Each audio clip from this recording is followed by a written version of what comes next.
হেমন্ত বিশ্ব শৰ্মা তোমাক ফকিয়ানি দিছিল।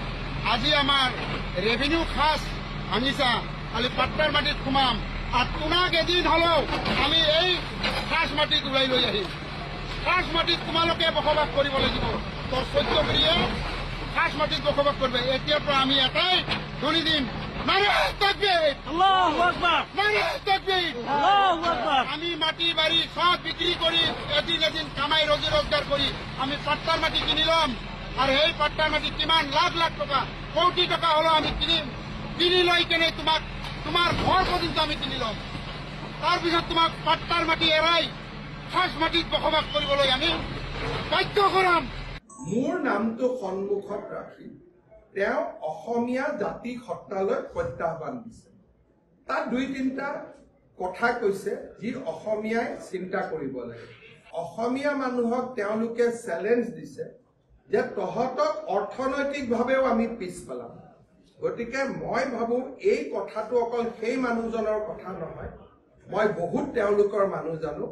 তেওঁলোকে ভাবে যে 20 বছৰ পিছত লাহে লাহে অসমীয়া জাতিক তেওঁলোকে তল পেলাব পাৰিব, শিক্ষা দীক্ষা সংস্কৃতি সকলো দিশতে। এই ভিডিঅ'টো হিমন্ত বিশ্ব শৰ্মাৰ বিৰুদ্ধে বুলি ল'ব নালাগে। এইটোৱে সব আচল কথা যে সংখ্যা, তেওঁলোকৰ সংখ্যা বাঢ়িছে, সংখ্যা দি মাৰিম, আমি ইনকাম কৰিম, অৰ্থনীতি হাতত ল'ম। কাৰণ তেওঁলোকে বহুত কেইটা ইকনমি কন্ট্ৰোল কৰে যি ইকনমিত অসমৰ মানুহ নাই। তেওঁলোকৰ মাজত পৰিশ্ৰমীও মানুহ আছে। তেওঁলোকে ভাবে যে 20 বছৰ পিছত আমি অসমক আমাৰ অসমীয়াক আমি আমাৰ পদোন্নত কৰিব পাৰিম। আৰু তেনেকুৱা হৈছে। ধুবুৰীত আজি আমাৰ মানুহ মাইনৰিটি, আমাৰ মানুহ ভয়ত থাকে। গোৱালপাৰা টাউনত আমাৰ মানুহ ভয়ত থাকে। সাউথ সালমাৰাত আমাৰ কোনো মানুহ নাই। গতিকে বহুত কেইখন জিলা তেওঁলোকে ইতিমধ্যে দখল কৰিছে। গতিকে সেই মানুহজনৰ বক্তব্যটো প্ৰতিজন অসমীয়াই ৰন্ধে ৰন্ধে অনুভৱ কৰিব লাগে। আৰু সেই দিনটো যাতে নাহে তাৰ বাবে অসমীয়াই নিজৰ সামৰ্থ্য আৰু শক্তিৰে আমি তাক প্ৰতিহত কৰিম। হেমন্ত বিশ্ব শৰ্মা তোমাক ফকিয়ানি দিছিল। আজি আমাৰ ৰেভিনিউ খাস ভাঙিছা, খালি পাট্টাৰ মাটিত সোমাম আর তোমাক এদিন হলেও আমি এই খাস মাটিত ওলাই লৈ আহিম।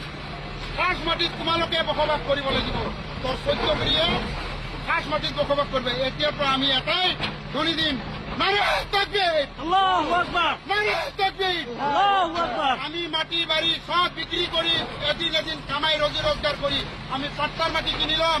আর এই পাট্টার মাটি কিমান লাখ লাখ টাকা কোটি টাকা হলো আমি কিনি লৈ কেনে তোমার ঘর পর্যন্ত আমি কিনিলাম। তাৰপিছত তোমাক পাট্টাৰ মাটি এৰাই খাস মাটিত বসবাস কৰিবলৈ আমি বাধ্য কৰাম।